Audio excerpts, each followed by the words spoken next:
on those things. This will be in details in the paper. We don't have enough time to talk about those issues here. Survival of cultural identity, we'll be touching on that throughout the paper. I'm mentioning it now, so you keep it in mind while doing the presentation. We know they came in 1845, the beginning of identityship with the Fatal Razak. Almost 4 out of every 5 Indian immigrants who came to Trinidad remained in Trinidad and made Trinidad their home. While they came as indentured immigrants, there are thoughts by people like some of the authors that what they met was another system of slavery in Trinidad. They lived the same life. They lived in the same barracks. They worked in the same fields. They actually did the same work and under the same masters as their predecessors, the slaves. So these were some of the barracks that they lived in. The conditions of those were similar. And here we see them. They worked in the same fields, had almost the same masters. And yet, even while that was happening, while they were going through all that tribulations, they were able to keep their language alive. The key to keeping their culture alive was for them their language. They kept their culture alive through dress,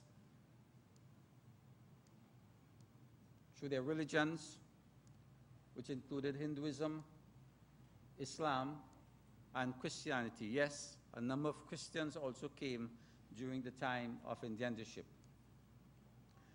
And using these factors, they created their own comfort zones through their cultural efforts of songs, music, dress, and crafts. Wherever they found the opportunity, some of them found instruments, they played to keep their culture alive. They were considered, of course, birds of passage, and so they never really settled down because they thought that they will return to India. In that case, they seek to preserve their identity, which they passed on from one generation to the next. And much of what they passed on were memorialized cultural symbols, because one has to remember that when they came, they did not bring everything with them. They brought their memory with them, and they fused that memory with what they found here in Trinidad.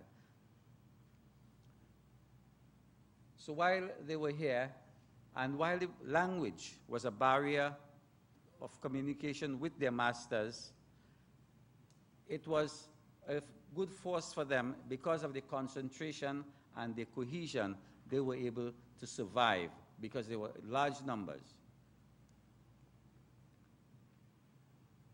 The preservation of their identity was the main pillar of their support for their existence here in Trinidad.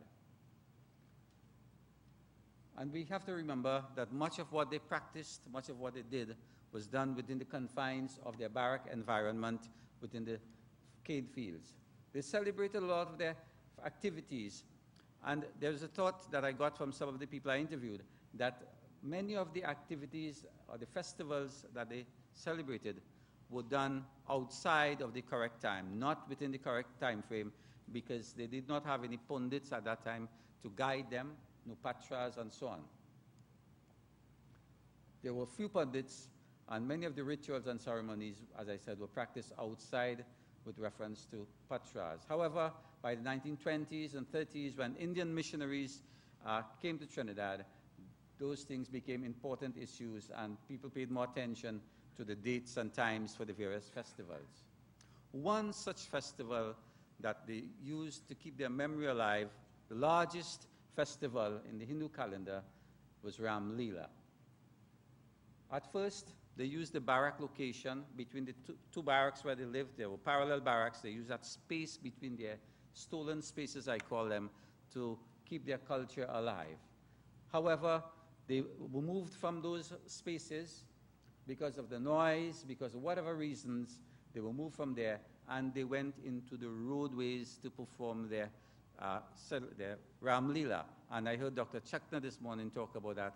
In India, this was where they celebrated Ramleela in Ramnagar on the roads. So When they were moved from the barracks, they went into the roadways. Eventually, however, they were moved from the roadways and they went into clearings, what they call clearings, or little spaces that were provided for them by time-expired Indian immigrants in Trinidad who were given pieces of land in return for their passage to India. So perhaps this is why in Trinidad the Ramleela grew in a particular way, and it is done in the open fields, in the what we call savannas today. So probably this is where the idea came from using these clearings. It grew into using, when savannas became popular, what we call recreation grounds, a lot of the groups began using those places. But how did they celebrate it? What did they use? There were no shop, I'm using the word I got from one of the interviewees, there were no shop costumes or crowns available for these people in the early days. The characters dressed in what were best available clothing. The bows and arrows were made from vines and sticks, and they looked natural. They were made from small sticks or sturdy leaves held together by vines with wildflowers. And there was a vine that I was told that they use, a vine, locally it is called mamu. It's a thick vine, some of the older folks will know about that, and they use that to make crowns, to make whatever they needed to make for Ramleela. So this idea of something called mamu, I don't know how that name came to, how the vine came to be called mamu, but they used it in those early days. They stuck flowers in it and so on. So in those early days in the hinterlands, they used whatever was naturally available to embellish their appearances in the Ramleela. They used a soot from the chulha to smear their faces to look like demons, you know. And this is the chulha here. They use a red paste from a local fruit which they found here in Trinidad to decorate their faces. And that fruit, I've traced it back to the Amerindians. It was called ruku. And I remember, you know, my mother and other people using that to cook. They'll put it in the food and so on. But I was told by the interviewees that they use this actually to paste their bodies for. So here we are seeing a people coming and taking local things and using it to keep the memory of what they brought alive. A fusion taking place here between memory and the environmental settings, what they found. And the question that arises, and is dealt with in the paper in details, do these things affect the purity of the culture? As we shall see later. Sita's jewels, as I said, were made from vines, sticks, leaves, and in some cases, women who brought jewels from India, they loaned it to Sita and others. Here we have the vine, examples of what could be done, or what could have been done. And of course, all the players were males. They used folk songs and bhajans that were when necessary. And in some cases, they composed on the spot some of the chaupais, I might say, that they used. There was no demarcation of space for players and audience. In many cases, the audience mingled with the players in the play area. And this again was in the early days. In the later years, we see in Trinidad, the bamboos being set around. Last night we heard Mr. Dikoto, the minister, talking about him being on the outside of the, or Navin talking about his experience being on the outside of the bamboo, because these were the areas that were demarcated. But in the early days, I am told, there was no such demarcation. That came later.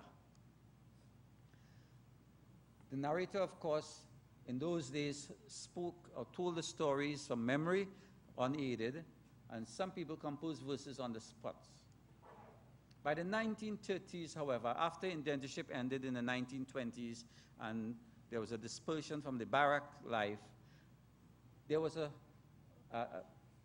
some stasis had set in and waning of interest, and many Ramleelas ceased to exist by the 1930s going into the 1940s.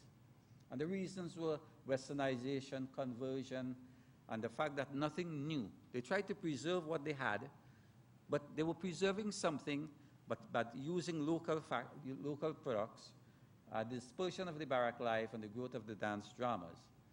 By the 1910s 1920, somewhere there, Fakir Muhammad had come back from India. He had left Trinidad, gone to India, and come back and started the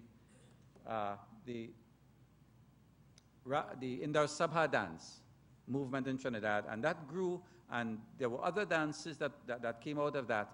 And by that, a number of the players who took part in Ramleela migrated to these new dances, the Indar Sabha, the Harishchandra dances, and so on. So what we saw, so what happened during that period, of course, assimilation, and we're going to look at cultural relevance and enculturation as we continue. But we're not going to deal with it in details because we don't have time to deal with it. And of course, how they were able to reconstitute their identity here in Trinidad over a period of time. How did they do this? When Indian movies came in the 1930s, there were new songs, there were new music, and they found an identity link to India that was missing. Indian movies then became the missing link to their identity with India. And we saw a return to identity and culture through Indian movies. They loved these songs so much that they found ways and means to put those songs into the Ramleela. And by the 1950s, I am told, they were singing bhajans from the Indian films in Ramleela. So those songs did not come with the Ramleela, but they found ways, for instance, so this is Bala Joban, the first Indian movie that came. They used costumes also that they saw in movies. They tried to design costumes and make their own costumes.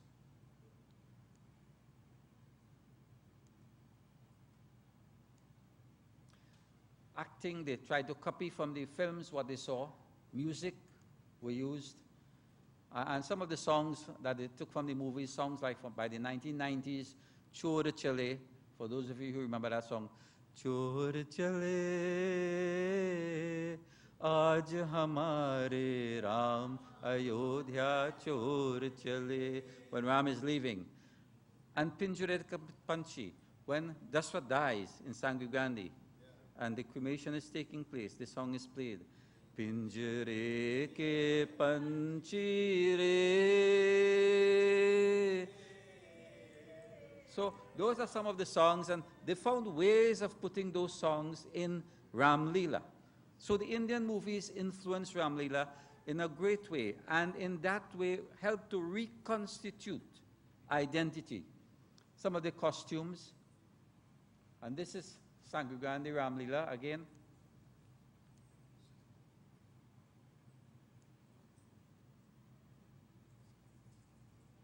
These are some of the crowns made by Sangri Gandhi Ramleela.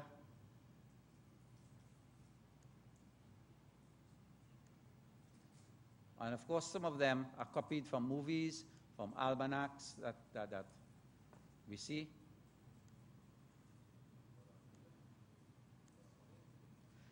So the new element in Ramleela, also there was a new element that was not there previously that crept into Ramleela, the dances, the filmy dances. And not only the religious filmy dances, you had the non-religious filmy dances which were performed in the courts of Rawan. So they found ways of putting these non-religious dances inside Ramleela, and the Pundit would say, this is what Rawan is doing in his court.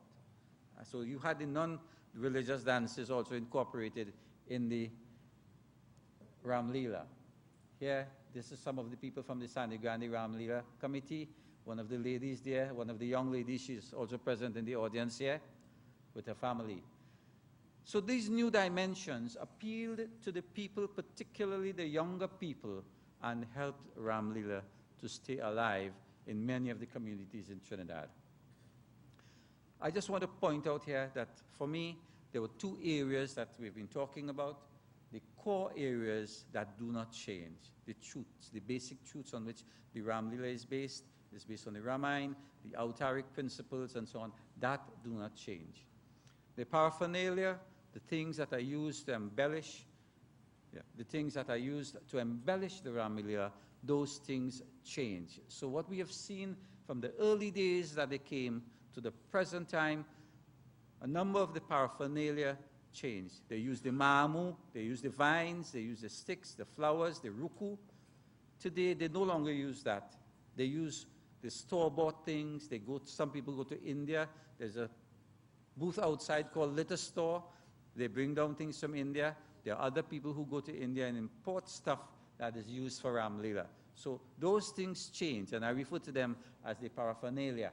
But it does not affect, or shall I say, the question that arises is, does it affect the purity of the culture? Does it affect the purity of what they brought with them, the memory of what they brought? To what extent did this cultural strand remain static? Their cultural survival depended on their ability to fuse their memory with their environment, and that happened in the early case. The same thing happened again in the 1930s, 40s, when Indian movies came. When Ramleela was on the wane, they found ways to whip it up again, to build into it, and they fused what they thought was Indian culture. What they saw in the movies, they used that to infuse life into Ramleela. So we have looked at two basic areas, 1845 to 1935, natural surroundings, 1935 to 2013, the filming impact. And each group, throughout the country, each group grew out of its own experience. There were little sharings, and Ramleela became an identity symbol in those communities. Eventually, with the coming into being of the National Ramleela Council, there was more sharing and so on. And today, out of the National Ramleela Council, we have sharing in the international arena. Now, by no means Ramleela was the only identity symbols used by the East Indians in Trinidad. Pagwa, Tassa, Hosay, Diwali, Eid Fitr, and the Jandi were all important identity symbols. But for this purpose of this paper, the Ramleela emerged as the largest identity symbol. In conclusion, I would say that Ramleela emerged as an identity symbol for East Indians in Trinidad, and it was heavily influenced by Indian cinema post-1930s. In terms of the songs, music, dances. I want to say thanks to the interviewees, Nandal Ramcharan, Polly Harikusun, Siv Gosai, Nasulu Ramaya, who has just passed away, Pandit Bhavnath Maharaj, and others. Thank you very much.